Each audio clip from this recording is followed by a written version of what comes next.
You have reached Deception Detection Radio with Kay from the Deception Detection Network. Please stay on the line while I connect you with truth.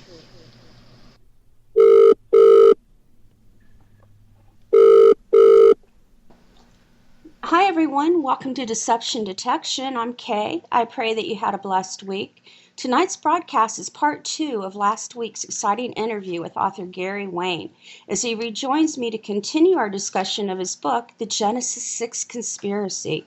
Gary's been a lifelong contrarian, never getting caught up with popular belief, but instead searching for the truth. His interests have included biblical prophecy, history, and mythology, and these interests have taken him on many fascinating and exciting journeys. I feel very blessed to welcome Gary Wayne back to Deception Detection tonight.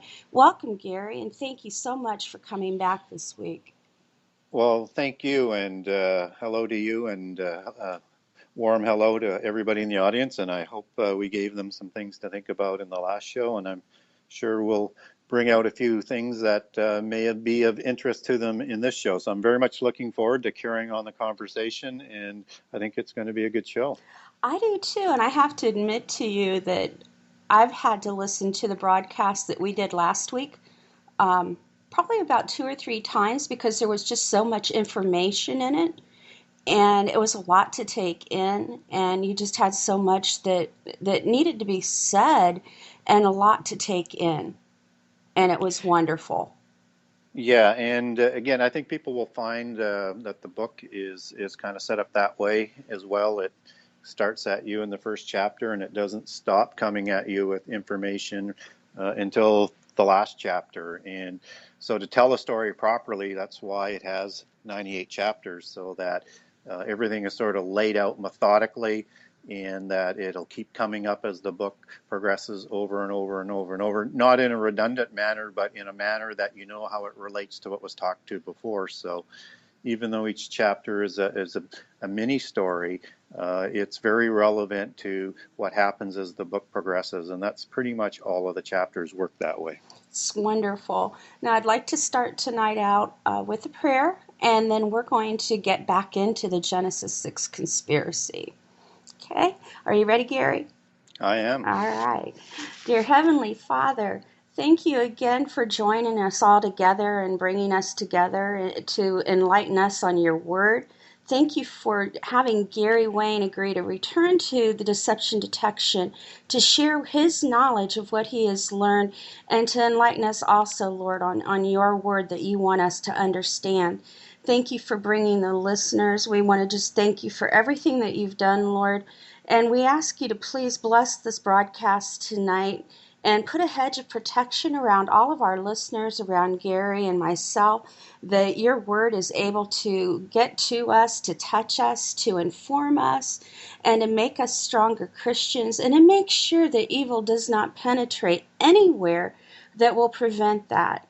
Give us the ears to hear and the eyes to see, Lord, that we are just solely focused, Lord, on your mission, because your will is what is our will. We want to do what you want us to do.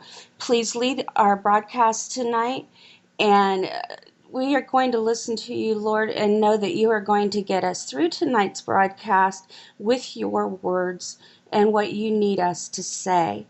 I give you all thanks, Lord, in Jesus' holy and mighty name. Amen. Amen. Gary, where would you like for us to start tonight?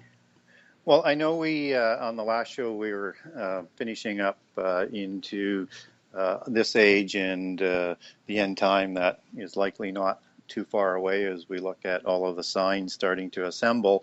But I thought it might be, perhaps a good idea to backtrack a little bit so that people can understand the bloodlines of the Nephilim and how that is going to play out in the end time, and the secret societies that rose and have been reinvented over the last 2,000 years or so and continue to operate today, and how all of that is working together to not only bring about the end time, but also bring about the Antichrist complete with his pedigree. So that's where I thought we'd maybe start to talk a little bit about.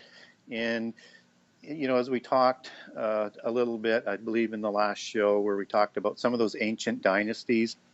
And for some of those people who may not be aware of them, I mean, the Egyptian dynasty is one of the major ones, and the Amalekite dynasty, and the Hittite dynasty, and the Mitanni dynasty, and the various Assyrian and Persian and Chaldean dynasties descending down through Nimrod, who Nimrod, incidentally, I believe is a prototype of the Antichrist. And Interesting. so yes, and that's why Babel is so important for people to learn, because he was considered the first Antichrist figure of the post-Diluvian world, with the religion of mysticism at Babel and having sway over the people of humankind, at least the descendants of Noah at that time, because the people were all one people at Babel before the dispersion. And his relationships with the Nephilim and what he was trying to do to re-establish the antediluvian conspiracy done by Nephilim, and how he partnered with Nephilim in this, and then later married into these various Nephilim royal houses, and basically has partnered in some of these bloodlines going forward. And so, although we can look at some of the bloodlines that might go east, like with the Red Dragon dynasty, I've focused in the book on the Western Dragon bloodlines. And so, everybody, I think, is kind of aware of in the Old Testament that most of the giants were removed from the Promised Land, and they kind of disappear from history, and particularly after the Akhenaten Armana dynasty, which is kind of one of the more famous of the dragon bloodlines, and after the fall of that, they were replaced by different bloodlines that weren't as pure or as ennobled, and initially they were replaced by people who weren't even of royal blood. But these dynasties, they just didn't disappear, and their bloodlines just didn't disappear. And so some bloodlines, like from the daughter of Akhenaten, Skoda, from which mythology and legends in England will actually take all the way through to the Scottish kingships. And the book will cover the relationship of the Scottish kingships and the other kingships of Europe, but in particular in the Scottish one, the Stuart dynasty, which is one of those significant houses of gold, as they like to call it, in the Unicorn dynasty, that we may or may not talk about tonight, but I will cover that off in the book. But these bloodlines went, and with Skoda and her husband and people that they brought with them, they ended up migrating to Ireland to marry into the Tuatha De Danann, which is another Nephilim bloodline, and sort of the root, because Skoda was a matriarch in the bloodlines, a female, it was known as a fairy dynasty. And for people that may not be aware, I mean, one of the root words to how fairy allegory began is with the pharaohs, and the spelling would be Phare, as in fairy. Mm-hmm. And so that's one of the relationships to the sort of fairy allegory, but also the Tuatha De Danann were known as the fairy people as well. And they also lived amongst, and there would be another race of giants there that legend would have them descending back to Ham somehow, and his sins that he created with the Firbolg. But it's really the Tuatha De Danann that are the main sort of focal point of the giant races of Ireland, and they were also known as the fairy lords of Anu, which I'll link them back in the book back to Scythia. And Scythia also is sort of an area where many Celts migrated from and ended up in England, and they were also known as the fair folk as well, mostly because of their fair skin. But these allegories all sort of come together as really the true blossoming of the allegory to the fairy kingships. And so when those bloodlines descend down into Celtic England, and we talk about the Grail kingships, and that's why fairies are so much a part of the Celtic English kingships. And Guinevere, for example, is just a a play on words that is linked back to fairy, because she was a fairy goddess, so to speak, in their lore. So these Yes. bloodlines, they went from Ireland, which several bloodlines married into England. Now mix into that from these ancient bloodlines that many of the bloodlines that came out of Scythia or Turkey or from Troy. There were several waves of giants that went over and settled in England that were again intermixed into these bloodlines a little bit later. And these were also giants. And there was a historian who is not always accurate at times, but he understands the genealogies as the polytheist believes, and his name was Geoffrey Monmouth. And so people will be familiar with Magog and Gog from the Bible, but they'll also be familiar with Albion. These were three giants, major giants that these other waves married into, and to me it's quite a coincidence that we have Gog and Magog as giants in England, and they're also part of the Japheth line who went into the north, into Turkey and into Greece, and are sort of the originators of the Greek race and the Scythian race from a biblical perspective. Mm-hmm. And so we also have these giants also migrating out of the Middle East as they're being pushed out with the increase of human populations, and they also move into France and are in their mythologies part of the ancient bloodlines that started the French monarchies as well. So now we have the Scottish and the Irish and the English monarchies, and now the French monarchies that take their lineage back to the descendants of giants, and also mix into that the Norse mythology, and they'll take their lineage back to the gods of the Norse mythology and as descendants of them. And they will now, as the Vikings move into northern France with Rollo and the Treaty of St. Clair, which their descendants changed their name to the St. Clairs, or better known as the Sinclairs. They'll marry into these ancient bloodlines as well. So I want everybody to understand that the Western royal monarchies, from the polytheist perspective, take their lineage back to descendants of giants, and they believe they have these genealogies in place that they can prove their pedigree. And so now you know why these European monarchs intermarried so much, to keep their bloodlines pure. And that's absolutely key as they try and keep those bloodlines as pure as possible. And it's probably, the root to people talking about the Rh negative bloodline that many people believe is the blood of the royals. Yes, I've wondered about that. Because it is considered a pure blood, the Rh Absolutely. negative. Yes, and not native to humankind, and therefore it doesn't tend to mix with human blood all that well. But, there's no actual proof to that, but that sort of would be the basis to that kind of belief system. So now I want to introduce something else into these bloodlines that become a real significant part of the bloodlines of the Antichrist, mixing in with these royal bloodlines of Europe as they were reestablished, as they left the Middle East.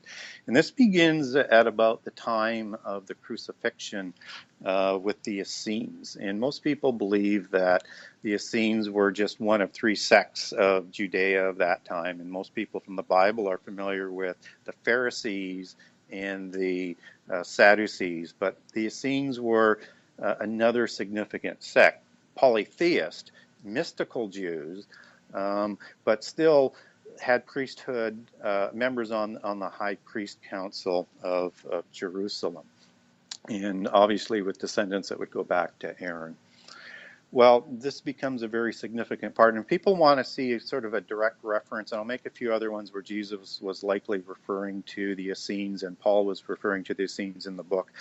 But if you want the most direct reference to the Essenes so that you know that they were part of the Jewish fabric of that time, we'll go back to the time of Ezekiel. And I think most of your audience might be aware of Ezekiel being very upset at a number of white-robed people going into the temple every morning and turning their back to the temple and praying to Tammuz, which was one of the names for the gods from Mesopotamia of the male side of their pantheon, Mm-hmm. and praying to the east. Those are the Essenes. That's the people Ezekiel was denouncing. So they have a long history, and those Essenes will actually take their belief system back to Heliopolis of Egypt and the Great Brotherhood and the renaissance of the 7 sacred sciences and the mystical religions and the rise of the pharaonic dynasty, which again was also, even though there was the original kingships from Mizraim and Ham, Nimrod's grandchildren and sons, depending on which source that you're utilizing, was either son or grandson that actually usurped that kingship as a Nimrodian bloodline. Interesting. Yeah, so when we talk about the Essenes, understand that they also call themselves the Princes of Jerusalem, and they're survivors after 70 CE with the destruction of Judea and Jerusalem in the Roman revolt. They fled to southwest France, same area where the giants from Troy in the Middle East fled to. So they moved into the same area, and there's no coincidence with that because they come from the same sort of belief system.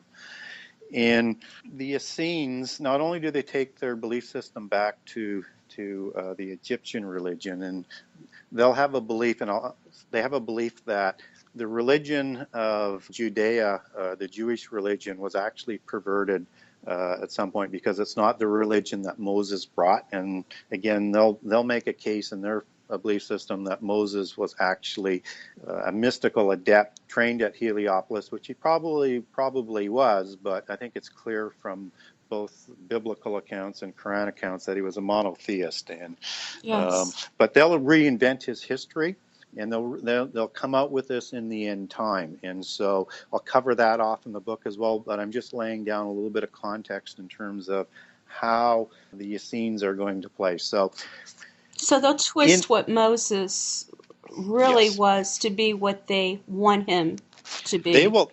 They actually believe that with Akhenaten being deposed, and he was the pharaoh that brought in a similar type of worship to Aten, and they make a case that that was the god that the Jews believe in. But Mm. they believe that Akhenaten disappeared for bringing in the gods and eliminating all the other gods, and he was forced out of power. And they've never that he wasn't killed, and they've not found his tomb because he disappeared to become Moses. Now the timelines and all of this doesn't work, and I'll cover this all off, but I want the audience to understand that they're going to reinvent history and tell us that the Bible is inaccurate, and they're going to make their case in an unbelievable way. And that's why it's so very important that people understand the history and be very, very loyal in their belief that the Word of God in both the Old and New Testaments is the Word of God, and it is accurate, because they're going to bend truth like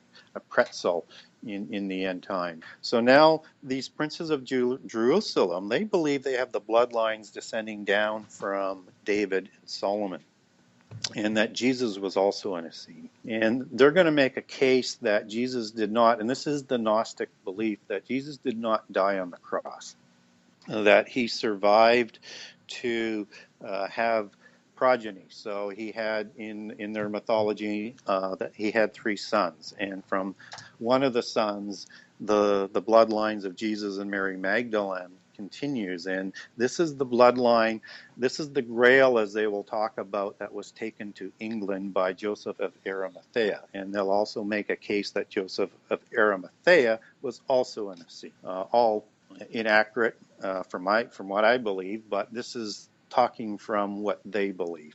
Wow. And that these bloodlines married into the Celtic kingships. And this is why the Grail dynasties are held in such high esteem and regard, because not only does it have all of these different sort of giant bloodlines, but they believe it has the bloodlines of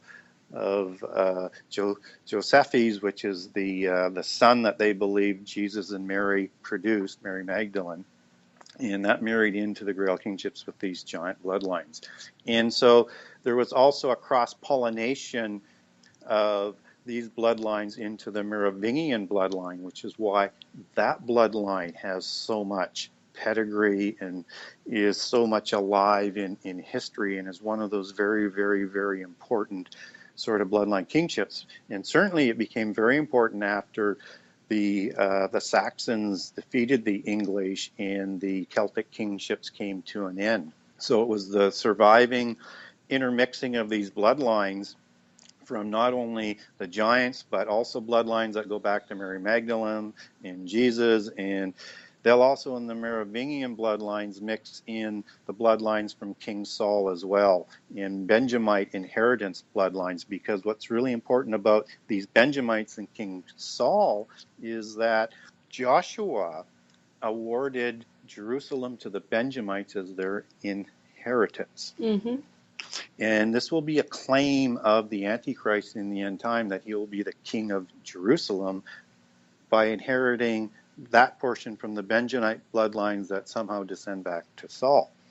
And so the king of Jerusalem title is probably a title that many people in your audience might be aware of, because it's one of the titles that a particular monarch of Europe holds all the time. It may not be the same country, but it'll move around with the marriages, and it's currently being held by the King of Spain, but the Habsburgs held this title for a long period of time. And so it's one that moves with how they want it to move, but keep that in mind that the Antichrist will likely claim his title as the King of Jerusalem at the abomination. So we have these bloodlines that are linking through with the Merovingians and all these other bloodlines that are mixing in through the French bloodlines. And everybody believes that the Merovingian, or history records the Merovingian bloodline as not having a successor. But they keep the genealogy. So after the Merovingians are overthrown, that there is some survivors.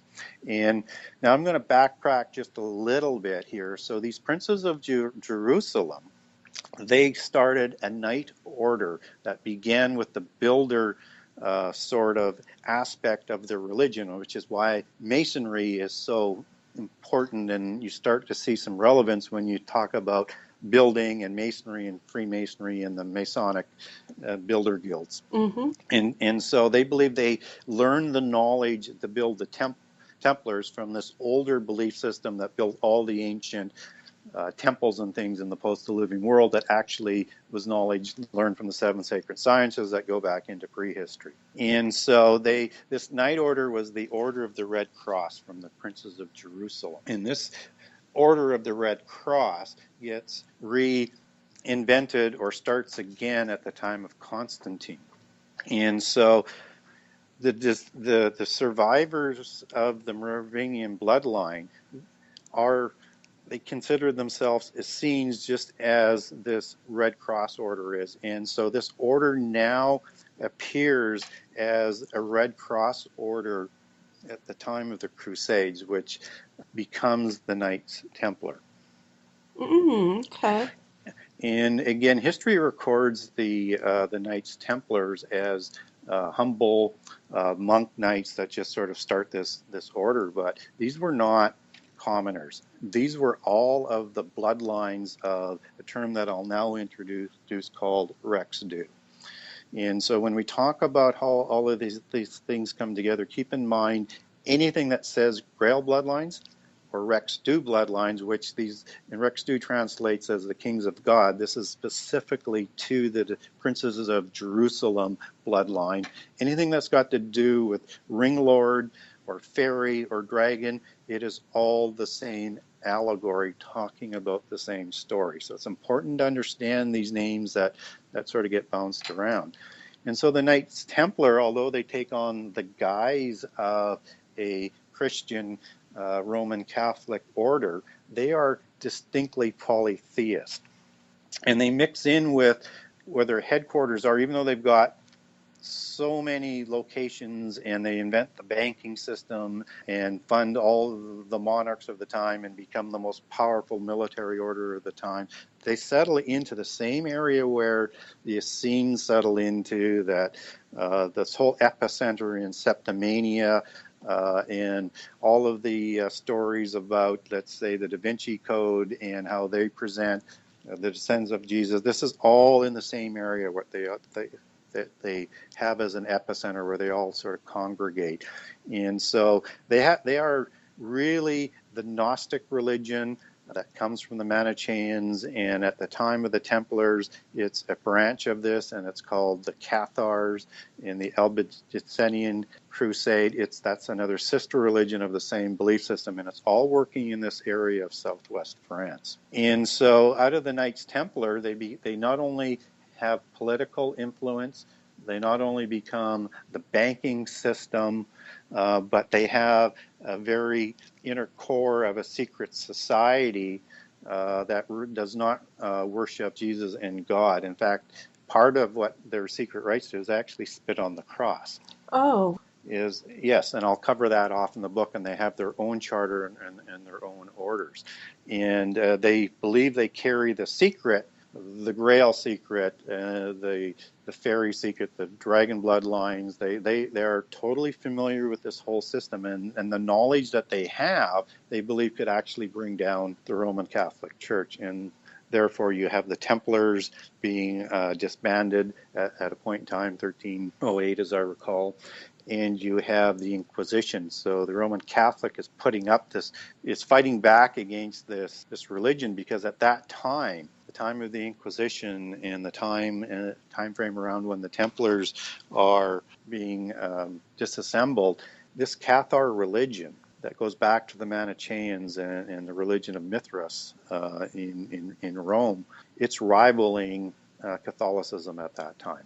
And so if you look at the two religions and all the different sort of Game of Thrones that goes on in Europe back and forth, this is the battle that's going on between who's going to sponsor the kingship, the two different sides. So once the Templars are disassembled, and the surviving knights, most of them, some of them would go into some of the other knight orders, like the Knights of Malta and the Teutonic Knights and a few other orders, but the money, the knowledge that they secret, and the knowledge that they brought back with them from Jerusalem, which had the Essene knowledge and the genealogies and other knowledge, and certainly the knowledge on how to build that we see manifested in Gothic architecture, was brought back at that time from the Templar excavation in Jerusalem. So the money, the power, the knowledge, and the powerful, for the most part, escape to Scotland. And the reason why they can survive in Scotland is because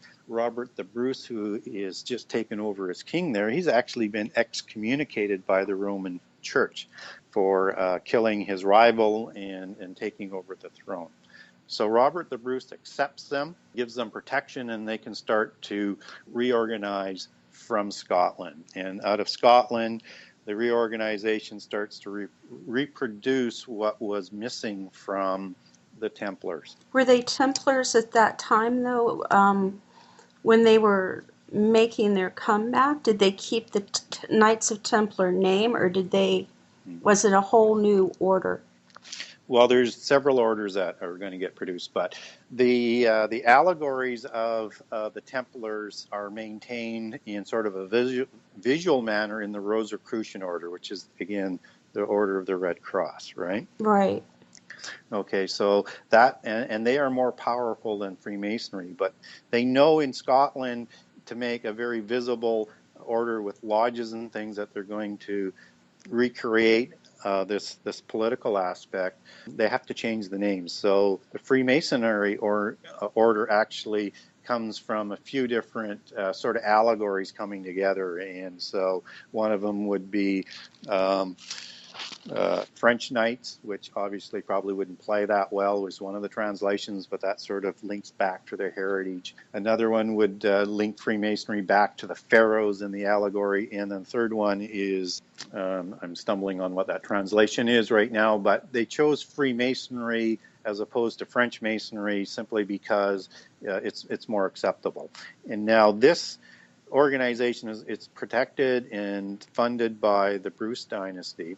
One other family, the Sinclairs, or the St. Clairs. And so this is a direct bloodline that comes from the Rollo dynasty that married into these Rex Dew marriages. And the St. Clairs and the St. Clairs have been active in not only the organization of the Prairie of Sion, which is another one of those organizations that is actually the Rose Cross Order that goes way back in time.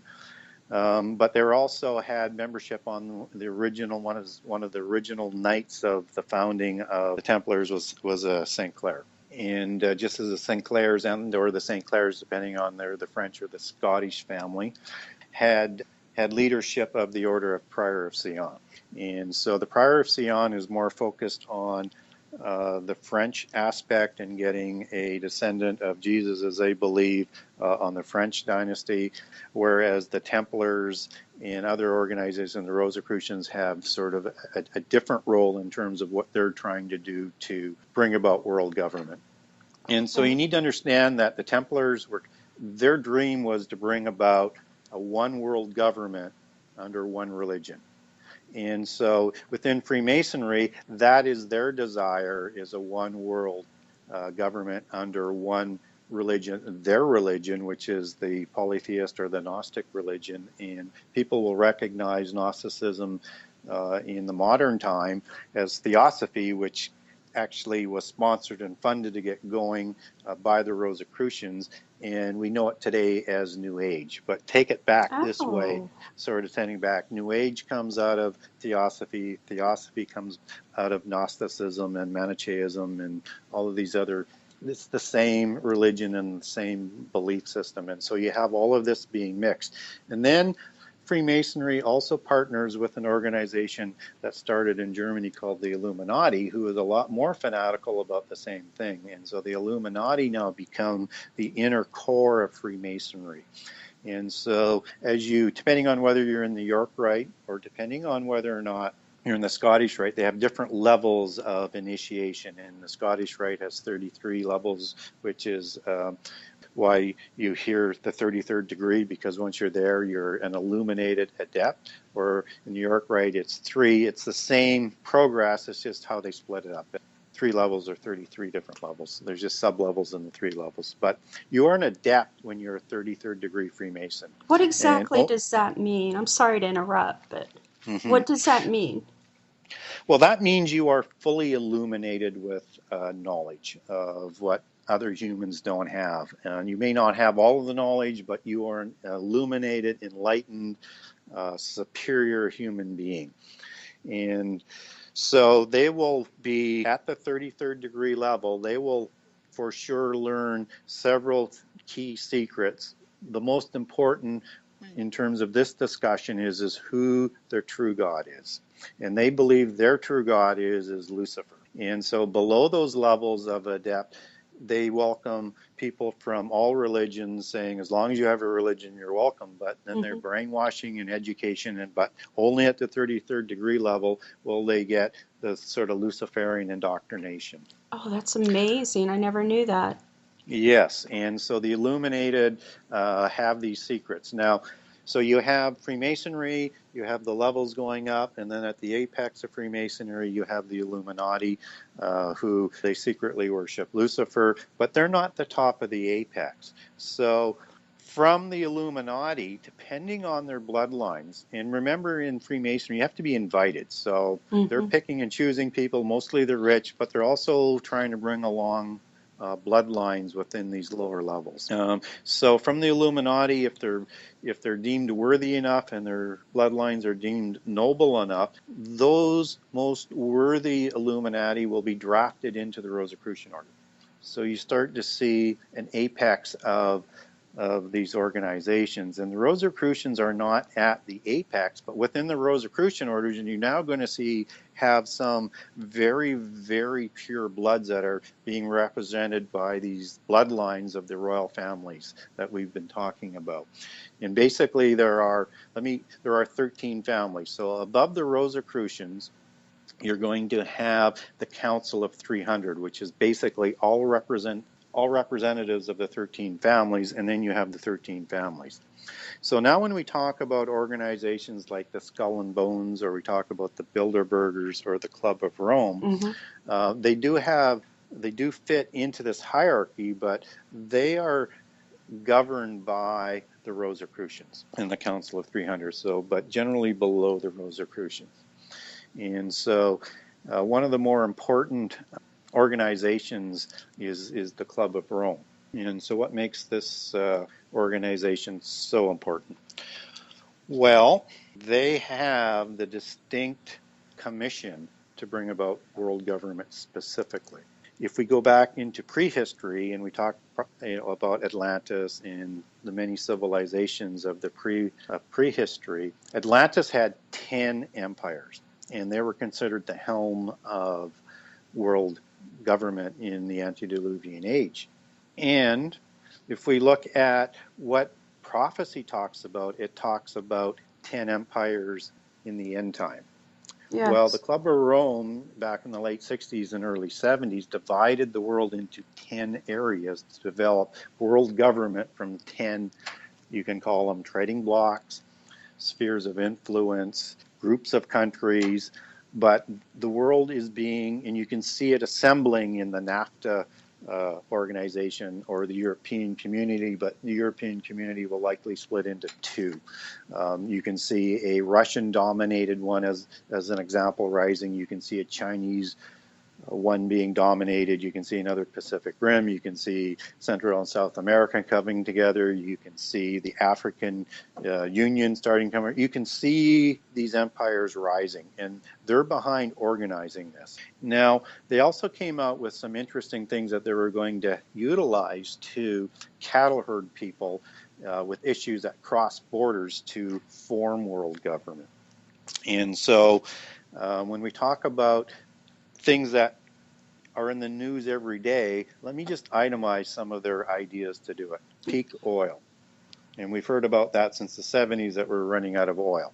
So that's one of the things that they're galvanizing the world. Another one is world overpopulation. And that came out of their thought process. And another interesting one was the environment, but in particular, and when I was going to school back in the 70s, they were teaching that we were going into an ice age. Well, they came out with global warming. Yes. And so they sponsor, they fund all of these environmentalist groups to continue this environmental push to bring down borders, because the only way this can happen is through a multi-level, multi-area approach to bring down borders to come to form world government. So you have to have things like free trade.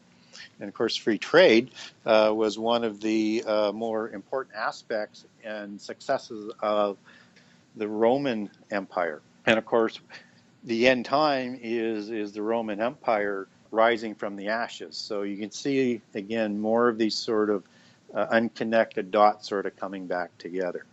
So that's what the Club of Rome does. They also fund these other groups like the CFR. So anything, if you're talking about U.S. politics and you see all these CFR representatives, well, a lot of those people come through the Skull and Bones and up through Freemasonry and Rosicrucians, that they are organizing foreign policy and influencing politics in untold ways. Mm-hmm. And that's another one of their organizations that report through this hierarchy of the secret societies. Like the Trilateral Corporation works in the same way, and the Bilderbergers work in the same way. I'm sorry to interrupt. Could you please let our audience know what CFR stands for? Off the top of my head, I'd have to look it up, be truthful. But I do give a history of it in the book. I'm just trying to think exactly what the CFR stands for. I know what it means, but yep. I didn't want to interrupt you. It's the Council of Foreign Relations. Foreign Relations, yes. And it actually changed its name after the founding. I apologize to the audience for going blank on that, but it is the Council for Foreign Relations. And they'll fund out of there. You need to be in the CFR to get into the Trilateral organization.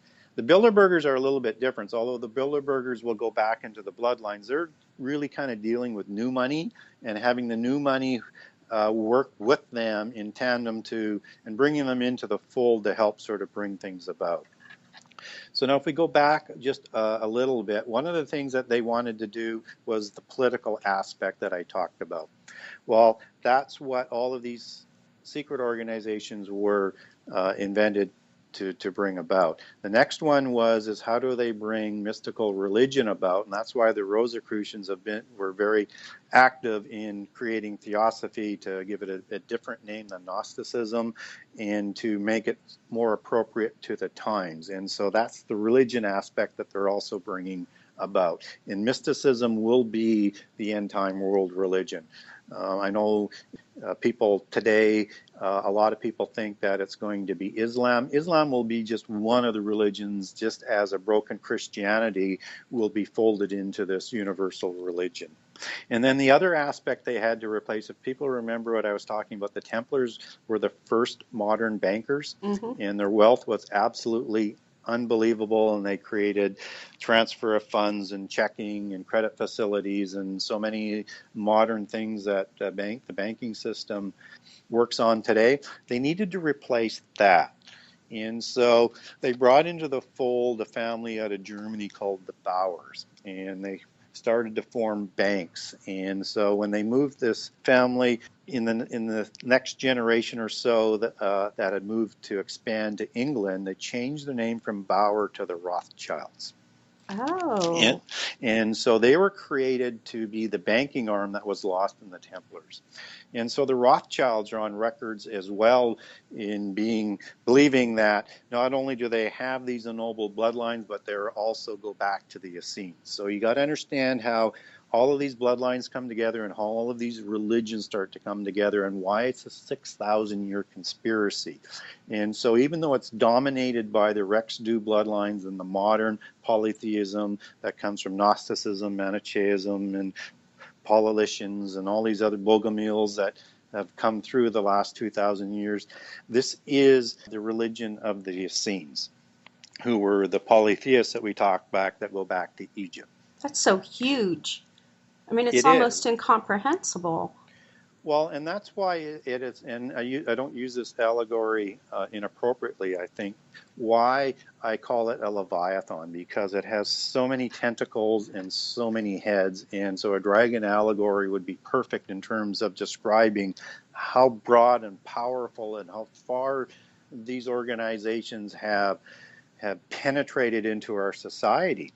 And so when you understand that the banking arm is part of this whole thing, you understand why certain countries who don't have a reserve bank, because they're all owned by the bank, countries that don't have a reserve bank or a Federal Reserve Bank, those countries tend to sort of fall away. And a few years ago, there was about 7. And, some of those countries that didn't have them were Afghanistan. Surprise, surprise, they now have it. Right. Another one was Iraq. Surprise, surprise, something happened that has fallen. And, so most of where we're seeing a lot of the upheaval, they are now being replaced. So I think we're now down to about 3 countries that don't have Federal Reserve type of bank or a similar model. That would be North Korea, that would be Iran, and that would be Cuba. And we all know what's going on with Cuba these days with relationships being set up. So there's something in place there, and you wonder what's going on with the Iran deal to try and get control of that. And I don't know how they ever get control of North Korea with the madman that's over there. No. So, and you have to understand that the Rothschilds own most of the banks and have interest in the other banks, and the other ones are ones that they've been working with as their stable of agents and partners, as they call them, over the last few hundred years. And I'll describe all of those banks and the family names. But most people are going to, like Goldman Sachs and the Warburgs, these are all names that people are going to be familiar with. And when they wanted to get control of the United States and where it was going, they funded and started the Rockefellers, the J.P. Morgans, the Carnegies, and all of these, what they call them, the pseudo blue blood lines, which is just another allegory, an American slant on it. Again, even though once you understand what they're really referring to, it sounds outrageous that they would be so bold about it, but that allegory is in there for a purpose, and they owe their success and their power to the Rothschilds. And of course, the Morgans, the J.P. Morgans, were one of the significant families in the beginning to get control. It seems like the more They believe that the more that they're in your face, the less that you will doubt or question what they are. Yes, yes. Now, the tax laws were set up, and it's not like this everywhere, but the U.S. is the most, they may not be the largest economy in the world, but they have been for so much, and they're arguably head-to-head with the Chinese economy right now. Mm-hmm. But the tax system allows the bankers to take their profits, and they're not taxed on those profits, providing they put them into what they call trust funds. And so you have all these different trust groups that are created, and now they take that money to work towards all the goals that they have to bring about world government. And so they'll form these organizations to dominate and change and take control of education, as an example, or they'll put out all of these studies that people will learn. But they use these trust groups to further the agenda to bring about the world under one world government and one religion. And part of that aspect, along with the moles that they have put throughout Catholicism and throughout Protestantism, unfortunately, is to bring down Christianity. And they believe that the only thing that can stop them from attaining their goals of world government and bringing the end time are the Christians and the Roman Catholic Church. And they'll look at those as two different foes, even though we're all Christians. And so they're going to do their darndest to not only change, and we're seeing that happen now, change of doctrine, whether it's in Protestant or in the Roman Catholic Church. And we're going to see a continual progress on that as we go, and really keep an eye on doctrine being changed in the Catholic Church, because I do believe if Francis is not the last pope, he's very close to being the last pope. And I think we're starting to see him move in that direction, just as he's becoming more political. Because he's making some very, very drastic changes in their doctrine. Yes. And so when you start to understand all of these different aspects, and again, I'll cover it off in hopefully very methodical in the book, all the pieces start to come together and all the dots start to connect it as to what we start seeing going on in the world today as they prepare us for the end time.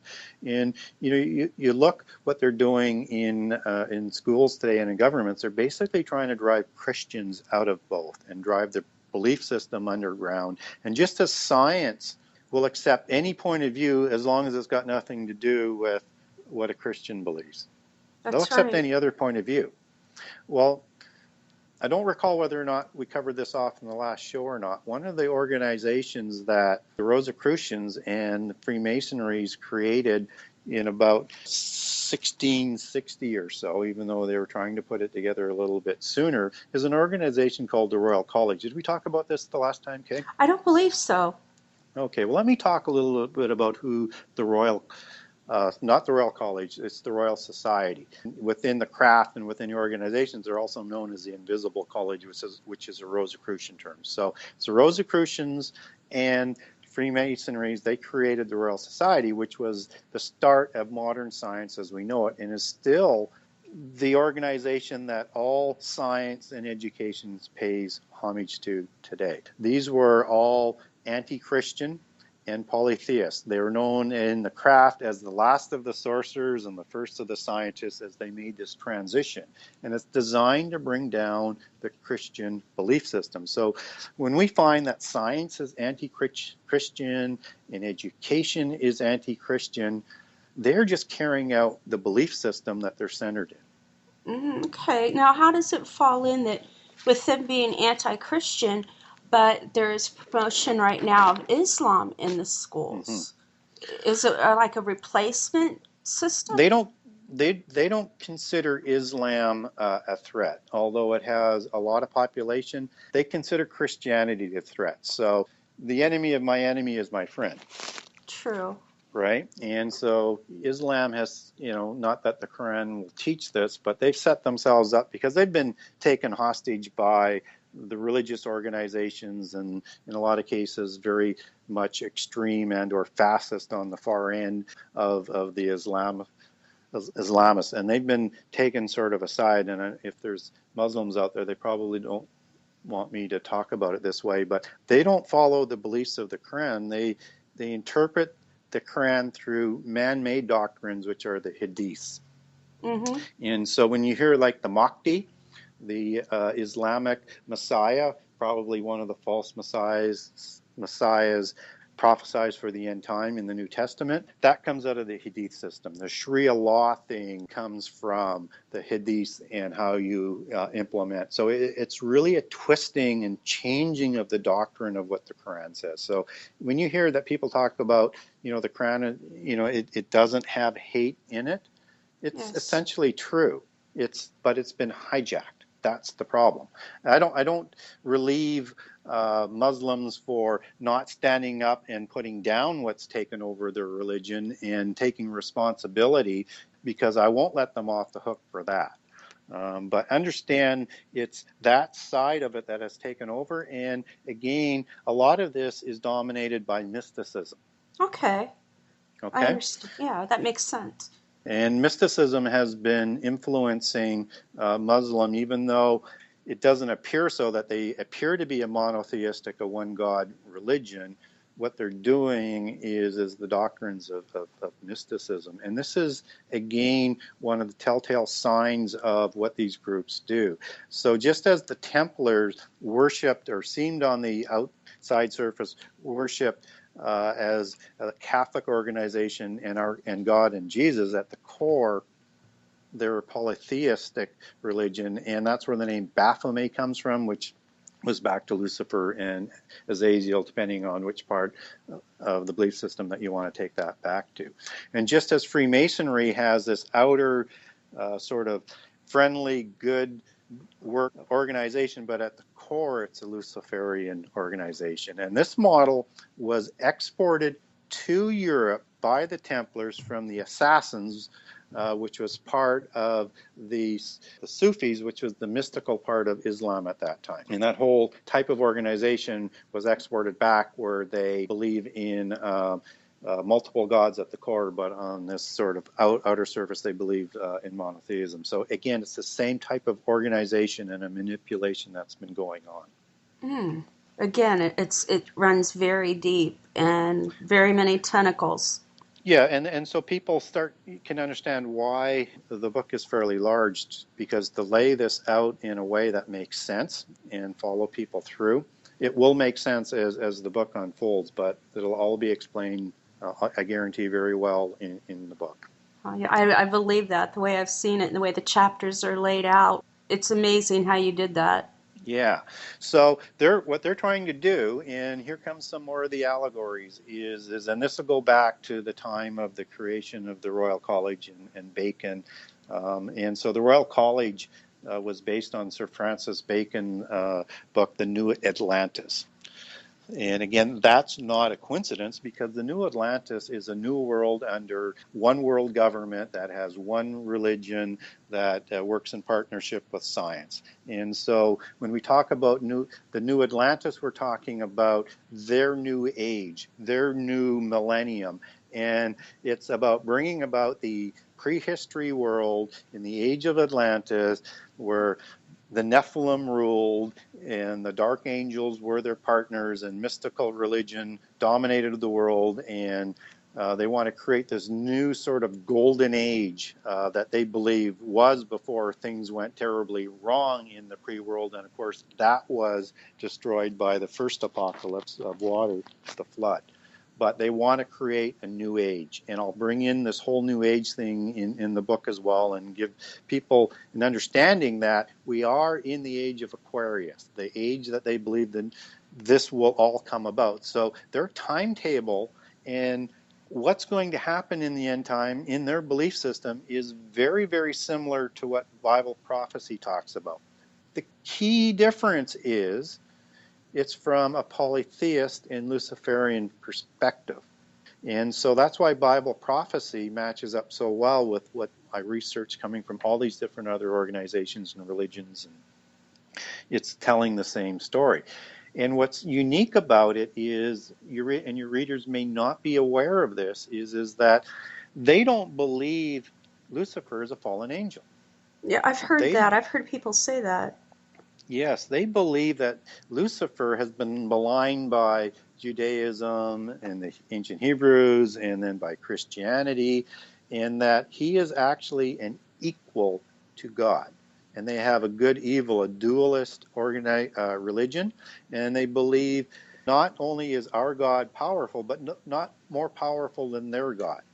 Mm-hmm. And so this is an aeon long war that's going about, and that in the end time, let me just backtrack just a second. And so Lucifer is trying to free humankind from being enslaved in darkness and being forced to worship our God, and that he enslaves us. And knowledge is freedom, because knowledge is one of the key components to evolving into godhood. And that's why gnosis, and I'll take gnosis back into in the book and how that relates to knowledge, their belief, the tree of knowledge of both good and evil, which they would call the tree of gnosis, and how this will connect into fairy allegories in their religion. So I'll explain that whole connection all the way through. Okay, so when we look at how they view Lucifer, is he's here to free humankind, and that our God is the evil God who caused the flood, the evil God who destroyed Sodom and Gomorrah, the evil God who had the Hebrews slaughter the people in the promised land in the conquest, as their belief system will go, in that he is a God of evil and violence. And so Lucifer is here to free us. And so when we talk about rebellion, why would people rebel against God? They're going to convince people in the end time that they need to make their stand against God for their freedom. Mm-hmm. And so that they can evolve in their belief system into God's. So all Now, become individual little gods. yes. And of course, there will be many people who will be considered mundane and not worthy. So there's a select number. So there's two different groups in terms of people that won't be welcome into this new age. One's going to be monotheists, because we're going to be enemies of the state. And then there's just the other mundane one, because again, if you go to, like, I'm trying to remember the monument that's built, I believe, in Georgia, the Georgian rocks. I'm trying The to think of what Georgia the name. Guidestones? The Georgia Guidestones, that's what I'm searching for. That's a Rosicrucian-sponsored monument that has come about, and on there they actually put in some of their principles that they believe that the population should be something like 500 million. Mm-hmm. Okay, why is that population so small? Because certainly the Earth can handle more than 500 people. 500 million people. It's because they only want people of their bloodlines. So the Rh negative, if that is the case, that would be the more noble and pure, or what they would call their redefinition of Genesis, the gene of Isis, that they believe that there are markers. There's this spark of the divine that's in descendants of Nephilim, however pure that is, and however they're going to filter that down to the select ones that'll be saved. Those are the only people they're interested in going into the new age. And so they're going to introduce holocausts and of unbelievable proportions as we go into the end time. It's going to be a huge amount of violence and death to be able to get that number down to the 500. Yes, and starting with people like with Christians and Jewish people, and I would imagine even numerous amount of Muslims that are familiar with the Quran and will stay with their beliefs in who they believe is the same God as our God. And so I believe many Christians, just as Muslims, will be deceived as well. But I believe the Muslims will also be part of the Holocaust as well. Mm. And so again, when we talk about all of these things coming together, you can see prophecy matching up with what they say they're going to do. Very easily. Yes, and they continue to march towards this global occupation, as Gary Kaw in the 90s wrote a book about. And if anybody hasn't read the book En Route to Global Occupation, I highly recommend that, because it'll give you a good overview, even from the 90s, about a lot of the things that we're talking about as well. And so we have the end time being a partnership of the mystical religions, the secret societies, 10 empires, and we also now have the bloodlines that will present the bloodlines of the Antichrist. And so they'll keep these secret societies have an Antichrist figure ready to go all of the time. They generally have 3 of them, as I understand it, and they'll select one at the right time. And so this individual is thought to be at genius level and godlike. And again, Bible prophecy will speak to how he will mesmerize people. This fellow will be an impressive individual, not only from oratory skills, but the ability to solve what seems to be the world's problems, and then he'll usurp the dictatorship of the world and make his pedigree known. Now, that is one area that I wanted to ask you about that I have seen questions on recently. A lot of people believe that there is only supposed to be one Antichrist, period. But through history, we have seen more than one present itself. Am I correct in that? Yes, we've seen all throughout history possible Antichrist figures. And again, if we go to the New Testament, we learn that the spirit of the Antichrist is always amongst us. Mm-hmm. And it has been at least since the time of the New Testament. And I believe before with possible Antichrist figures of the past. And I'll name a whole bunch of those possible ones, because at the end of the day, these organizations, these belief systems, these bloodlines, they'll accept the ordained time frame if they have to.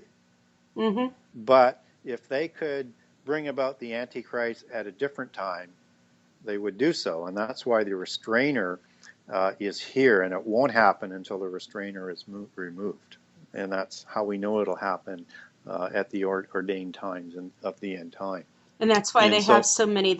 They have the 3 oys that is available. Yes. Oh, okay. Yeah. Well, and I do want to make sure that they're going to pick the right one, but they're always training, and I'm sure they know which one they would pick out of that group all of the time. So if we want to look at some modern figures, and we have to look at that, even though the Antichrist is going to present these royal bloodlines, I don't believe they're actually true to 100% degree, because Daniel will say that the Antichrist is not of royal blood. Now, whether or not that's a distinction between falsifying the bloodlines of Jesus, which we know as Christians is not true, that he did die on the cross, that he didn't survive, and he didn't have a family after that. They're saying that is false.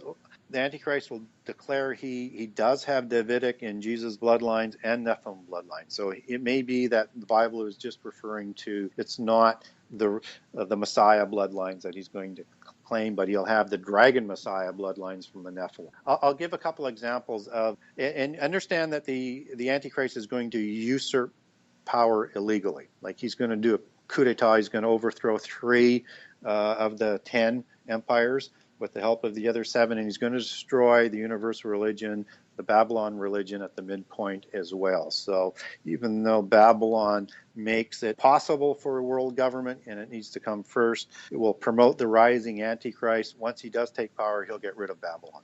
And so if we look at that is also another trait, we can also look back on some of the more recent Antichrist type figures that would have tried to take power in if they could have done it. And let's particularly bring in Nostradamus on this, because this is also part of the alchemy, which is all part of the same sort of belief system. And he prophesied, even though there may not be truly prophecies from a Christian perspective, what he predicted in his very cryptic sort of prophecies is 3 Antichrist figures that were going to take place before the end time.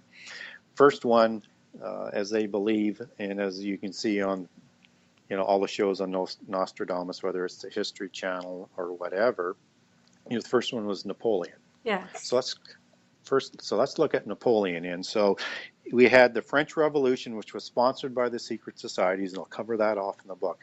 So at the time of the revolution, before it got out of control, mystical religion had usurped control of that revolution, and they were dechristianizing France at that time and converting the monasteries over to mysticism, with Isis as one of the goddesses. But the revolution doesn't go very well. Along comes Napoleon, but he keeps that religion in place, and he usurps power as a dictator, and he's trying to conquer the world. Of course, he doesn't. But kind of a similar analogy to what's going to happen in the end time, and that's the first of Nostradamus's Antichrist figure. So the second one is Hitler. Yes. And so again, we have the mystical religion that takes over Nazism. And I'll cover this all off in a fairly one of the larger chapters of the book, and how occultic Germany was. And they established a new religion there, a Nazi religion that worked in partnership with the government. And you had Hitler, who takes power, and he illegally usurps power. And he's going to conquer the world if he can, and rule it as its dictator or antichrist with its new mystical religion, which was what we would call in their terms Ariosophy, which was an offshoot of Theosophy. And I'll cover off how that took place with all of their genetic bloodlines and their focus on blood, and how they believe they go back to the Aryans and the history of pre-race, and all of this is, again, it's all the same belief system, and it's coming again. And so he was going to bring in the Third Reich. He's going to bring in another 1,000 years. Well, the 1,000 years is another sort of a parallel, but a polytheist perspective of the New Age. So the New Age, they want to introduce 1,000 years, just as Jesus is going to reign over 1,000 years. So they're all describing the same thing, but they think they're going to win, and they're describing it all from a polytheist perspective. And if Hitler had been successful, he would have done the same thing. And so what's going to be a little bit different this time is the Antichrist is not going to be a general in the beginning, and the world is too big to conquer. But you can get the world divided into 10 economic zones, trading blocks, whichever way you want to look at it. And then once you have it down to 10 leaders, you only have to take care of 3. Wow. That's so true. Just to sit back and look at it, it makes, I mean, it's like a puzzle. It is. And you can see everything coming together in what they're doing. And so not only is the world coming closer together, and world government is not sort of thought about today as is if it comes about. Most people are starting to talk about when it's going to come about. And the people coming through the education systems have been brainwashed to accept world government and to bring down the borders. And everything is pushing us to work in that direction. And they'll start to bring in more apocalyptic scare tactics. So you have to go back now to the allegory of Babel as to why they were wanting to build the Tower of Babel and the City of Babel and to stay together as one people. And one people is another allegory for world government. And that's why Nimrod is the Antichrist figure at that time. It's very analogous, and why Babylon is also one of the key allegories that we see in Revelations and in the end time. Mm-hmm. And so they united together so as to not be wiped from the face of the earth. Yeah, they said there was nothing that they would not be able to achieve. Yes, and that's also referring to the sciences and the development of the knowledge of the sciences that they had to the level that we're starting to see today and beyond. And so we have this sort of, we have to unite together as one people with one language to evolve into godhood. Now, one of the things that's very, very important in the New Age belief system is uniting of all of the people, so that these different sort of sparks of the design will start to come together, and they call it vibrating into a new level or into godhood. And they need world government and one religion to bring this force together in their belief system. So that's why, another reason why they're driving for this. But we were talking about the apocalyptic nature of what they're going to do to scare us. And we can see that with the global warming, whether it's true or not. I mean, I think pollution is an absolute necessity that we take care of, but they chose the greenhouse gases to drive this thing. But it's the same sort of belief system where if we don't act together as one people to resolve in this case global warming, will destroy the planet. So if we don't come together as one, we'll destroy ourselves, right? Right. And so you're going to see that whether or not there's a more and more war, or there's a nuclear explosion, or there's things that are going on, we're going to be told that unless we unite, war is going to, through nuclear weapons, destroy us from the face of the earth together. So we must come together or destroy ourselves. And you're going to see this scare tactic in more and more and more ways. And one of the areas for your audience to look, not to look forward to, but to keep an eye out for are you familiar with Medjugorje? No, I've only heard the word, but I'm not familiar with what it means. Sure. Okay. So you will be familiar probably with Lourdes and Fatima and the Mary apparitions? Yes, I am. Okay. This is in the same vein. So in Medjugorje in the 90s, there was major Mary apparitions, but only a few children could see the Mary apparition. And I'll make that description of what she looks like, and that's the exact description that is in the woman, I believe it's Revelation 12, the woman with the stars above her head and Yes. the sun. Yes, that's the apparition, word for word, and I've got that in the book. So that's who these children are seeing. And Mary is very, very popular in the Catholic religion. And so the people in Catholicism honestly believe these are the apparitions of the Virgin Mary. It's more the apparition of Isis, but nonetheless, whoever the apparition is these children were initiated with teaching and indoctrination and with 10 messages. And so that was in the 90s, and they know the date that they're going to go to the world and present the knowledge that they were presented, and there will be 10 warnings. And each warning will come with, if you don't repent and convert to this one religion, this disaster is going to happen. And if we don't eventually take heed of these warnings, you're going to be destroyed from the face of the earth. So it's the same message, and they'll have 10 of these warnings. And the apocalyptic damage of what they're going to predict will become increasingly so as they deliver these messages to scare everybody into converting to this one world religion, which will be centered in Rome, so which is why people have to keep an eye on Catholicism being taken over. And this is a big part of Catholicism. So again, you see that coming together with Francis and prophecy all sort of coming together. Yeah, they were supposed to. I'm sorry. Go ahead. They were supposed to release the last prophecy of Fatima? Yes, and Yes. they decided not to. Yes. And they made something else up to placate the people. And I've often thought that the reason that they have done that is to implant fear in the people of what that last prophecy actually said. Yes. And no doubt they will reveal it when it's convenient, but they're not ready at this point. So whatever that prophecy is that it was predicted, we'll see what it's going to be. But to me, it's going to be all designed to, cattle herd us into world government and one religion.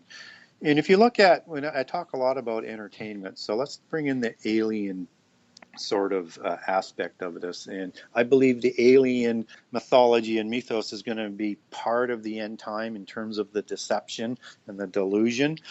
And if you look at science fiction movies about aliens, you see a mystical religion that centers all of those types of entertainment, whether or not you're talking about Star Trek or Star Wars or Babylon 5, it doesn't matter. They all have this sort of mystical religion. Yes. And you've heard of it, the Force, the universal life force, so many things that come out that you can recognize as Eastern religions. That's well, right.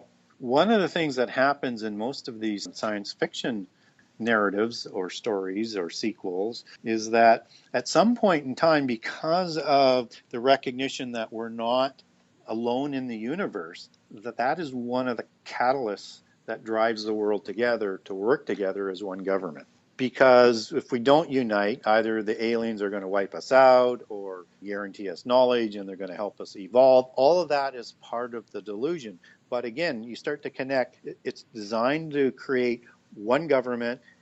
You have in that literature the mystical religion, and now you also have the additional knowledge that they're going to provide, which again is reminiscent of the antediluvian world where the seven sciences started and the illicit knowledge went to the people of prehistory and were perverted by the descendants of Cain as being the same sort of delusion. And so again, as in the days of Noah, our Redeemer gave us that warning to learn of prehistory for a reason.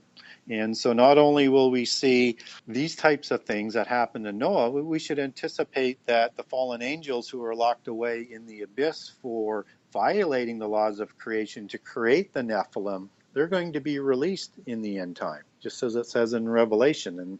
And so expect fallen angels to be active along with the demons that are already out there. And if there were demons that were locked in the abyss, then they're going to be out there as well, even though we know that there's fallen angels who weren't locked away and there are demons that were still active and weren't locked away. So there's going to be more of them. They're all going to be working together sort of to bring this along. So the analogy back to the Genesis 6 conspiracy starts to come full circle again.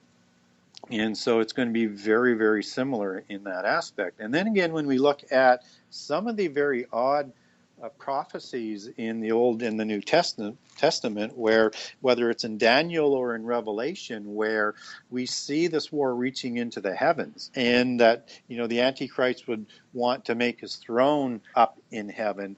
I think what we're seeing is a possibility, because it's not 100% crystal clear, or when there's war in heaven and Lucifer and his fallen angels are thrown to the earth in the end time. I think there's a possibility that they're going to use this as a deception to the people of the world that we're not alone in the universe. We need to take up our position to fight for freedom, and that what we're seeing happening in the skies is an alien good versus evil, one side equal with the other, that God isn't God. He is under the universal life force just as Lucifer is. And this is like an alien galactic battle that's going on. I think that's part of the delusion. But the difficulty, though, with the alien mythology is to try and imagine how that sort of, is believable. So there has to be a movement towards a revelation that at some point in time that there is life in the universe other than on here, and then an introduction to several different types of races. And so when we bring it back into the fairy mythology and the little grays and the different types of beings that we're talking about in prehistory that they've kept as a record in literature and other formats, that I think we're going to see these other types of beings brought back out, whether they come through dimensions or different portals or however that works, as representatives of supposedly different other aliens from other planets that are also in war for freedom that we need to somehow join. And I also think that demons and fallen angels have the ability to also shapeshift and make themselves look like different beings. So I think we're going to see a whole coming together of this. I'm not 100% sure how that totally unfolds. I just think there's too much connection here for it to be disconnected from the end time. Mm-hmm. A lot of repeating. Yes, nothing is new under the sun. Amen. Amen. And also one of the names of the chapters in my book, for a good reason, is I do a transition from what happened before to what's happening now and what's going to happen. It's pretty amazing how you can look at the Old Testament and you see the New Testament within the Old Testament. Yeah. So like you said, there's nothing new under the sun. It's just a different time and maybe a different springboard to each thing. Yes.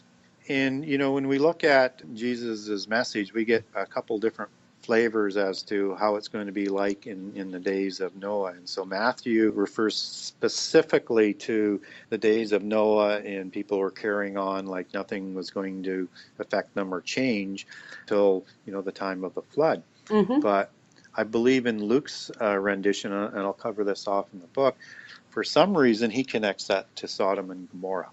And the reason for that is the first apocalypse is by water, the second apocalypse is by fire. And of course, Sodom and Gomorrah, as I'll detail in the book, was heavily influenced by the Nephilim, and they were present in one of the reasons for Sodom and Gomorrah being destroyed. And so this apocalypse will be by fire, and Nephilim will play a role. And I believe that was done specifically, not as a contradiction, but as additional information, because I don't believe the Bible contradicts itself. It will add more information. It does not contradict. It just clarifies things with more information. I agree with you on that. Totally. It's like God knew that it would take us a little bit of time to adjust our brain around what we've read, and He gives to us what we need to know as we develop our walk with Him. Yes, and one of the points of the book is that nothing is new under the sun. This is the same conspiracy from day one, so it's going to look very similar because it's by the same bloodlines, by the same apostate race that rebelled against God pre-flood. It's the same bloodlines and mystical religion and secret organizations that came about at Babel with the next rebellion against God, and at Sodom and Gomorrah, which was essentially another rebellion. And anything that's taken place where a possible Antichrist figure was in place, there was another rebellion taking place and a persecution of monotheism. It is the same conspiracy trying to come about all throughout history. It's just that certain times it became closer to coming about than others. That would be the only difference. And in the end time, it will be allowed to play out until certainly the earth is likely about to be destroyed before Jesus comes back. So, do you believe that when the two angels were in Sodom and Gomorrah and the men came there and the man was willing to give up his daughters to protect the two angels, do you believe the men that were outside the door trying to get them, that they were part of the Nephilim? There's very, very, very possible. And obviously sexual immorality, obviously with homosexuality, but also the sexual violations of fallen angels mating with human beings is connected in here. And when we go back to the time of Abraham and just before the destruction of Sodom and Gomorrah, there's a very, very interesting war that is described in Genesis 14. And it's the war, what I call the war of 4 kings against 5. And so I'll describe this in the Sodom and Gomorrah chapter in the book, but essentially what had happened was the kings of the Sodom and Gomorrah area, and I'll describe how they're giants and why we know they were giants and they were giant kings. They had rebelled because they were paying tribute, and they rebelled against the kings of Mesopotamia and King Chaldemir, as I recall the pronunciation of the name. And there was 4 kings that united to do battle to fight essentially all of the giant nations. And so all of the kings that are named in this passage, and the Mesopotamians go in, they win the war, and Abraham's nephew Lot is kidnapped or taken as hostage, and Abraham lines up a commando force to go and free Lot. But this was a war against giants, and it went further down into other regions as they carried on in their campaign. So we know then at that time that all of these giants, all of these nations, and I'll demonstrate how we know all of these giant nations were actually giant nations in the book. So now we know that the giants and the Nephilim were very predominant at Sodom. And in the Gnostic religion, Sodom and Gomorrah was not a place of evil. It was a city of light. And in their belief system, they believed that, the seed from the antediluvian world was replanted in Sodom and in Gomorrah. And so it could be referring from a Gnostic perspective that Sodom and Gomorrah was the originating reimpassion violation against the laws of creation after the flood. If you're looking for an outside Bible source where and how fallen angels copulated with human females again. In that, Sodom and Gomorrah was the city of knowledge and light and enlightenment, Enlightenment, and because they were rising so quickly, the evil God of the Bible destroyed Sodom and Gomorrah as one of his acts of cruelty and trying to keep humankind in slavery. It's interesting that it was called the City of Light because Yes. we are told that the fallen angels can come as beings of light. Yes, just as it says that Satan masquerades himself as an angel of light. Mm-hmm. And so when we talk about these religions and organizations, light is one of their key allegories.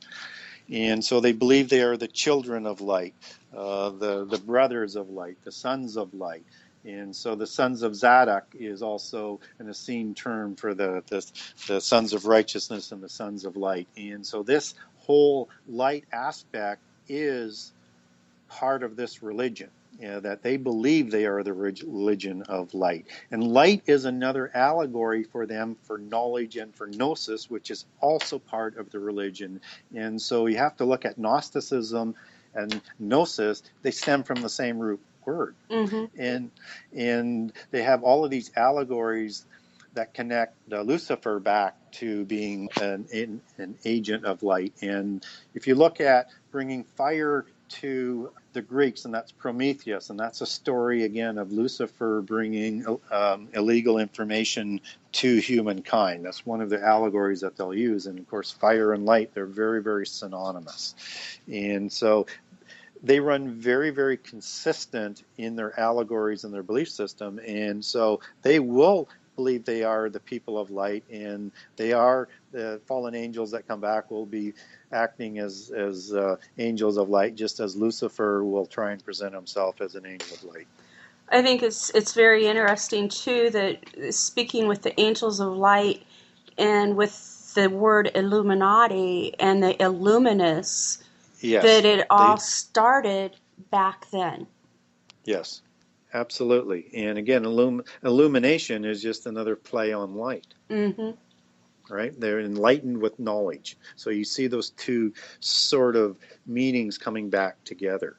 And, you have to well, you don't have to, but it's wise to, I think, to understand that all of this imagery, it has meaning. And, I talked a little earlier about the Cathars, Mm-hmm. and we talked a little bit about the fairies. And so let me give you a religious sort of connection that brings some of this back together. And so everybody is familiar, I think they would be familiar with the Albigensian Crusade, part of the Inquisition. Mm-hmm. And the Albigen's religion was sort of a sister religion to the Cathars, but the Cathars were also part of the Inquisition, which was the rival mysticism that was rivaling Roman Catholicism at that time. Okay, so let's just deal with that word Albigens. Understand that in their belief system that this is the Grail bloodline. And it has a few other meanings in their religion, that it's also the bloodlines of the fair folk, aka the fairy folk. Okay, this is also the bloodline that holds the fate of the Grail bloodline, and also known as the Elven, E-L-V-E-N bloodline. Mm. Okay, so princesses in this belief system are known as dragon princesses and carried over to the other side to the fairy allegory as elf maidens. So I'm now going to connect elf to elven bloodline. And so these elf maidens are the guardians of the earth, or the guardians of fate. And so the people who hold fate are also known as fairies in mythical lore. Elf descends from Elbe and Elbe, which is an area where these religions were going on. And so Elbe was located in Languedoc, or the Septimania region, which is the same area again where we talked about where the Trojans went to and many of the giants went to, and their mythologies will connect their monarchs back. It's also the areas of an area where the Elanth from Scythia migrated to, and Elanth comes up in the Grail literature as Ellen and variations of the word Elan. And Elan was also one of the pioneers for the Fisher King sort of organization, as we're part of this sort of bloodline that came down from Jesus and Mary and their belief system.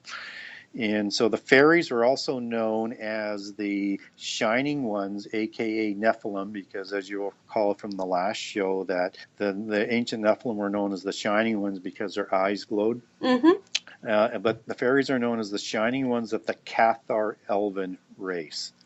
Now, the Rex-Du bloodlines believe they are also the fairy bloodline. And so where Elven comes from, that connects back to the old world and elf and all these other words that I've been talking about, and I'm going to try and get this right from my memory, is elf or Elven comes from the Viking or the Germanic, aka Rollo, and the Vikings that we talked about. And in the Grail quest, you'll see Gawain and Lot. Those are the kingships represented from the Vikings in the Knights of the Round Table, because those weren't all knights, they were kings of different empires. Just as in the Ring Lord tradition. And so this elf thing comes from the sort of the Viking Germanic mythology. And so that connects back to Elion, which means the goblin race. And so this connects back to Elion, or elf as it's pronounced in England. And El goes back to angel. Amazing. Yeah, so El would be, as it descended down, it goes from El to very things of elf to angel. And of course, that comes from like Elohim that people would be familiar with. Now, El was also known in ancient mythology as a very morbid and powerful god. So again, El disconnected from how it's connected to our God. El is just another word for angel. Wow. I didn't have a clue of that. Yeah, so now you see sort of this connection of how all of these allegories sort of connect together in their belief system and in how they keep track of all of these things in their literature. And it's encoded for them to understand. So what they do is they tend to tell a story, just like in Freemasonry, because again, this is analogous of it, is at the lower levels in Freemasonry, they're taught the allegories and the symbols have one meaning, but they have a different meaning at the core where they're taught when they're illuminated. So two different meanings. And so the story that they put out in terms of these fairy tales or Grail quests or Shakespeare, and go on and on and on in many of these aspects of their literature and stuff, it tells a story that is for the mundane, the people who don't deserve to know the real answer, but for the people who are illuminated, they get a kick out of decoding what the real messages are in there and what the genealogies are. Huh. So they kind of dumb down and change things for just the everyday ordinary person, and it's a joke to them because they see everyone falling for that lie. Yes. And it does a number of things. It prepares people for what's coming in a way that sort of makes sense, even though they don't know the true meaning. It's like, we're going to be out in front telling you what's going on, but you're too stupid to know what's going on. And they take great pleasure in keeping those stories alive. And it's amazing how the same type of stories are also ever popular. And if you look at, let's say, the Harry Potter movies, I mean, we're talking about mysticism and we're talking about wizards. Well, where does that come from? And why do they keep, reinventing this? Well, it's the same wizards that are in Lord of the Rings. It's the same wizards that were in prehistory. And so the religion aspect of how it partners with the government, when they talk about these wizards, they're actually talking about their religion. And so when you go back to Atlantis, you have this sort of classic Merlin type of figure, or what you see in Lord of the Rings. That is an Atlantean wizard. And it makes no sense for this to come all the way through and keep being repeated and kept alive as a mythos through all these other different aspects if it doesn't have meaning. No, it doesn't. And if my memory serves me right, I mean, this has been years and years ago, but with Harry Potter, they even use the word, I believe it's a muddle for a common person that is not aware of. Yes. And that is so close to the word mundane. Yes. And they are very, very upfront in their arrogance, and everything is you know who you're dealing with if you understand the allegories. Now let's go back to the Grail quest. I mean, that is absolutely filled with fairy mythology, right? Like Right. Guinevere's name, for example, and they're known as the fair folk, and they take their genealogies from their back to the Tuatha De Danann, which were the fairy people. And we talked about in the other show about there was 4 different levels of fairies. You have the fallen angels, the opalescent beings that have the wings that, are one form of dragon. You have the earthborn fairies. You have the daemons, which are the spirit beings or the dead, immortal first generation of Nephilim. And then you have the little people and the elementals, which are all these little fairies that we see in all of these different forms of literature, even into Shakespeare. Why the heck has Shakespeare got all of these fairies like King Oberon and on and on and on with the fairies, and the little people are in there? It's there for a reason. And then where I was going to finish up with this, with the Grail, is understand that they're creating a genealogy in that literature back to the Tuatha De Danann of the fairy bloodline. But you have a wizard in there from Atlantis again, right? And Right. he's called Merlin. Yes. For Yes, and years he's in ancient times, it's yes, and he holds all of the knowledge, the gnosis, and the sciences, and so magic is sort of that allegory for this powerful knowledge that they secret. hmm Now, do you believe Uh, Shakespeare was one of what they consider the enlightened ones? Was he hmm. involved, do you believe? Well, there's a lot of controversy over who actually Shakespeare was, because he wasn't formally educated, and his knowledge of the ancient world and the classics was way beyond his ability to know. And so the common theory is that it wasn't Shakespeare. And you saw a movie out, and I can't remember the name of it. This lord was writing these Shakespearean type plays in secret, and then giving it to somebody else to go out and I believe it actually was Shakespeare that they used in this show to get it publicized and get it done. And even though the true author didn't get credit for it, he just wanted to get his works out there. And I think that's very close to the truth, because again, they like to put these things out in front of us so that we should know the answers. We're just too stupid to understand. So how it goes is that Francis Bacon is thought to be Shakespeare and the author of these great plays of literature that have been kept alive as the great plays, probably because it's one of their patriarchs. And Francis Bacon is the spiritual premise for the creation of the Royal College. And there are 3 pictures in front of the Royal College that are in the entrance of when you first walk in, and one of those pictures is Francis Bacon as one of the founders, even though he lived 100 years before or so. Oh, So why is that? Well, because he wrote a book, and you'll probably find this quite interesting as it relates to everything that we're talking about. He wrote a book called The New Atlantis. And in this book, there will be people all working together in sort of a one world government, living in, one world religion, on a religion that partners with science, and in this sort of utopian sort of world. The unfortunate part is they're not going to deliver utopia. They're going to deliver dystopia. But hmm so be it. I mean, they actually believe in what they're doing, whether or not we agree with it or not. So there's no coincidence. Again, like, why would he use New Atlantis? that's a very good question. It's in your face. It's in your face. And even in Shakespeare literature, they make references back to the Nephilim with particular names. And I'll cover those names off in the book, and I'll cover off other aspects of the royal bloodline genealogy that he is keeping alive for the record. So if you're talking about King Lear, where does King Lear come from? He comes from the Camelot and the Arthurian and the Grail dynasties.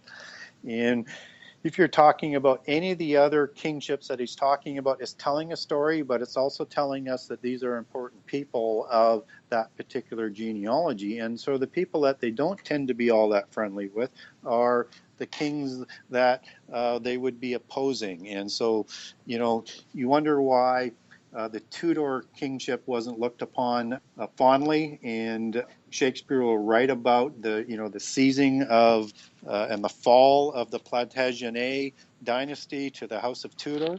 Yes. And it's because the Plantagenet was the bloodlines.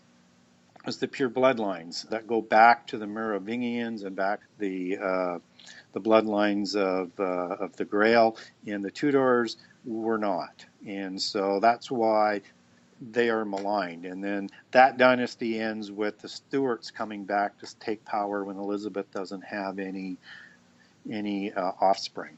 And again, I'll tie this all together in the book. Absolutely amazing, Gary. I mean, you blew me away last week, and you've blown me away this week. Yeah, because it just goes on and on. It's fascinating, and it really opens up our minds to have to think.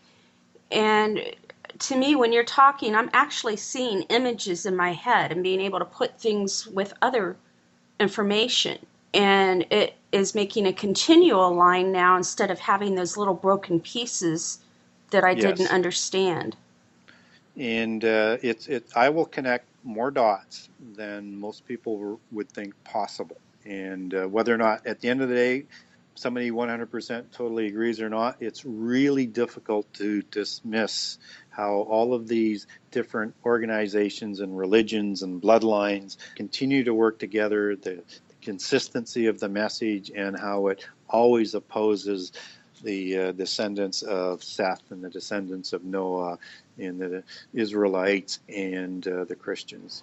It really lets us know, too, how much we really have to discern all that information that is out there and that is being fed into our brain daily. Yeah. And we have to be on top of it. Let me show you just a couple other ones. We go back to King Arthur, because the Round Table is just another allegory for the ring of the Nephilim kings. So you have a ring which is a circle. That's the Knights of the Round Table. Mm-hmm.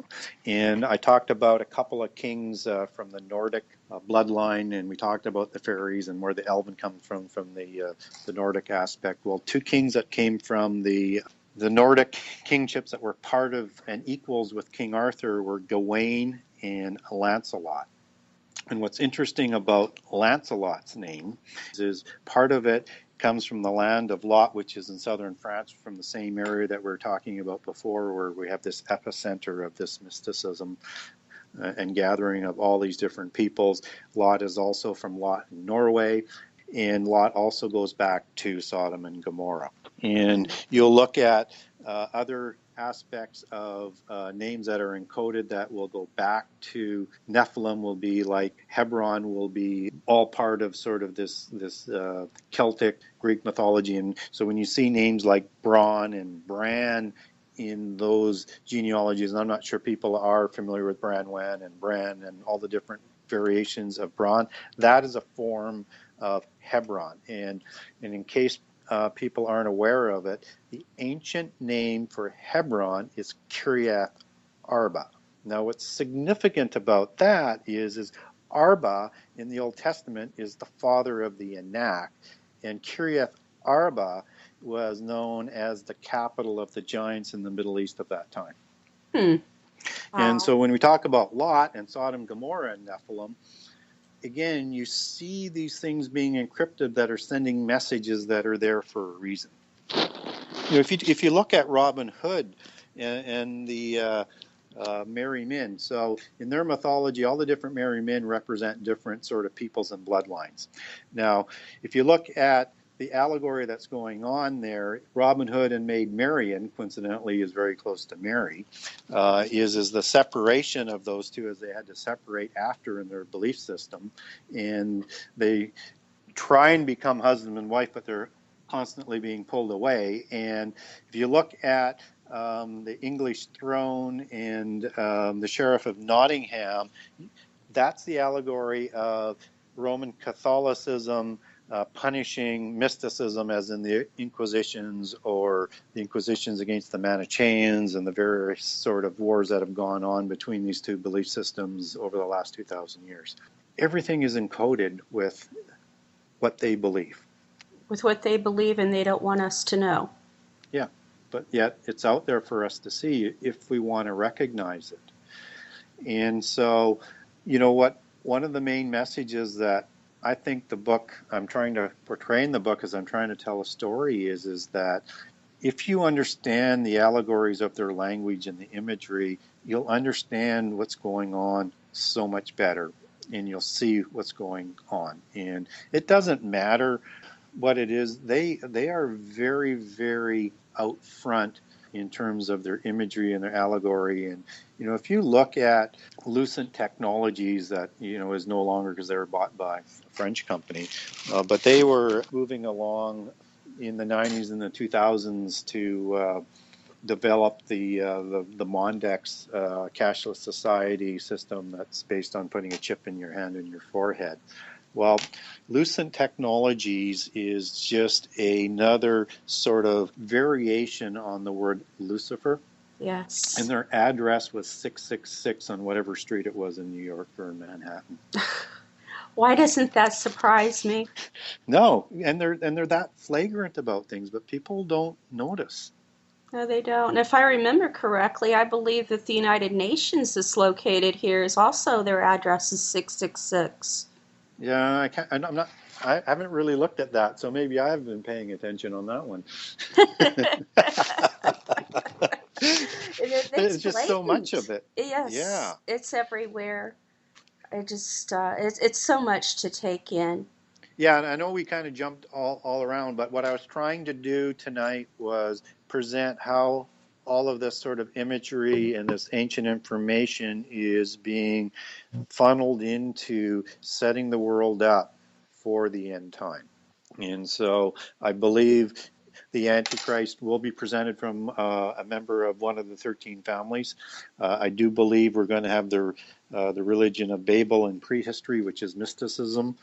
And I do believe we are going to have 10 empires like it was in the pre-world. And I do believe it's going to be very, very similar in sort of a modern flavor as we understand it, but also understand we don't know exactly how far along that ancient world had developed, because they had all of this knowledge and information. But if you do look at a lot of the mythology, especially in Atlantean mythology, they had great technology.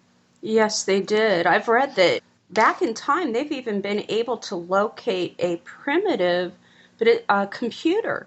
It's not like the computers that we have now, but they have located those, and even flying machines. Yes, they were noted to have flying machines for sure in the mythology. And I've heard a lot about finding some what they think might be related to the ancient computers, but I don't know whether that's actually proven or that's more speculation, but they certainly have chips and things that seem to sort of suggest that. Mm-hmm. But it would not surprise me by any stretch of the imagination. So no, and I think that they will be uncovered just like knowledge in the Bible is. God will uncover it to us as He feels that it's time, and we'll learn more. Yeah, and you know, a couple other allegories that I want people to sort of think about, you know, tying all of this together. And you know, if you go back into some of prehistory, you're going to hear things like the golden fleece, the emerald tablet, a sapphire in some of the Kabbalah mystic religions. You're going to hear the archive of the Masons. You're going to hear the pearls of wisdom. You're going to hear, you know, a treasure at the end of a rainbow in the fairy mythology. You're going to hear about the Grail quest and the stuff that's at the end of that. This is all talking about the same allegory that's repeated through history in modern incantations. And we're talking about the lost information that these secret societies have, that they brought with them and rediscovered after the flood. Wow. Gary, I don't know if I ask you this or not. I mean, this is just, like I said, so much information. And I don't believe that I'd ask you last week. I mean, I know that you told me, but I'd like our listeners to know how much Hmm. time that it actually took you to be able to put all this information together and take out what you had to. Yeah, so in say about 1981 or so, I started to say I wanted to learn more and more and more about prophecy, and because I was just smitten by a book that actually ended up bringing me back to Jesus and Christianity because I, like so many others, were brainwashed, and so that was the late great Planet Earth by Hal Lindsey. Mm-hmm. And so I wanted to find out whether this was factual. And so I decided I was going to research the Bible extensively. And I couldn't disprove much of what, Hal was writing about. And it scared the heck out of me that, this all makes sort of sense. And this is back in the 80s. And he wrote that book in the 70s. And so I started to, over, let's say the next 15 to 20 years or so, I mean, I was cataloging and adding to the research and having everything. And I got to a point where I wanted to start to maybe write a book. And as I was doing this research, because I started right from the beginning of the Bible several times to make sure I wasn't missing anything, these darn Nephilim guys just started to crop up all through the Old Testament, right? Right. And these really interesting references back to the days of Noah and other puzzling things that were sort of. So I thought, you know what? I think there's a connection from what I understand about aliens and demons and fallen angels and Nephilim.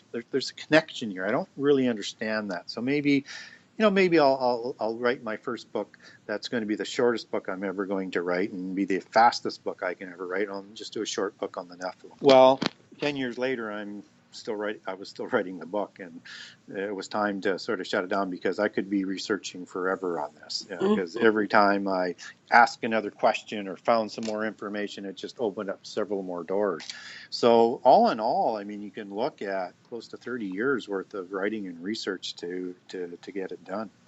And then the time to get it published. And even up to the time of getting published, I'm still adding to it. And then I have to edit a bunch out because it was way longer than what we ended up publishing. And maybe some of it, because I took out about 25%, and I had to try and keep to the narrative as opposed to what was just sort of really interesting to me, as opposed to what was important to the narrative. Because there's just so much information out there. It's everywhere. You just have to look. Are you planning on continuing with the topic of the Nephilim and digging even deeper, or are you planning on moving on to something on a different track from the Bible? Yeah, I would like to move in a little bit different direction. I think hopefully I've got something that is going to advance what people think about the Nephilim, and hopefully people will build on it. So I've got 12 or 15 books I'd like to write. Hopefully I can, and I can get them published, and I can actually sell enough books to keep it going. But the next book I have started, and it's going to start just because it has to, because of the research, not my initial intention, but as I was doing the research for this next book, it started to take me back to Abraham, the time of Lot, and the Nephilim. So it's going to begin in Genesis with the Nephilim and Abraham and how that connects to the Holy Covenant and the lost tribes and how all of that is going to come into the end time. So that's going to be my next book. And I know there's a lot of people that may not believe it, but the Old Testament is filled, and you can make connections into the New Testament that there's going to be a second Exodus and the lost tribes are going to awaken, and that's all part of prophecy and written into the covenant, and it's going to be led by Jesus in the end time. So in a nutshell, that's what my next book hopefully will be about. Amen. I look forward to that. Yeah. I know that, Amtrak's, I call it Amtraxing, a lot of people call it rabbit holing. I Yep. know we kind of did that at the end, but I really wanted people to know just exactly how much love and effort that you've put in to all this information. Yeah, and it's a passion, right? I mean, I love doing it, and I love doing the research, and I love to write about it. I want to present things, if I can, on angles and things that people haven't thought about before. So there's a lot of books out there about giants. So, and hopefully, I'm demonstrating to your audience that this is a significantly different book about giants, and Yes. it does have prophecy in it as well, which is my real passion. And I want to talk about in my next books about prophecy in terms of what people haven't thought about and how it relates. So I've got, like I said, I got 12 or 15 I'd like to do. Whether or not I get them all done, but I think the second Exodus is what I want to go forward with for my. Well, I've already written a lot of it. So. Well, I'll keep you in my prayers that you can get them all done. Yeah, wouldn't that be nice? It would. I Yeah. would like to let everyone know in our audience that Gary has agreed that he will come back for the third interview this next Sunday on the Genesis 6 conspiracy, so that he can tie even more together and help us understand and inform us even more. And I'm just finishing up this interview, but I'm excited already for the next one. I really appreciate you being on, Gary. Would you please let everyone know how they can buy your book and how they can contact you? Yes. If somebody is looking to buy my book, you can go to www.genesis6conspiracy.com.